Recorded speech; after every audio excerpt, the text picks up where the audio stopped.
ஒண்ணுமே வேணாமே உன்னை விட எனக்கு உள்ளது எல்லாமே உன்னிடத்தில் இருக்கு.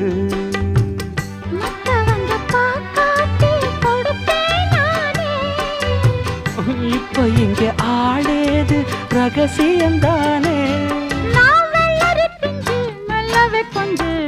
காத்திருக்கேன் கதவை திறந்து உள்ளுக்கு வாடி.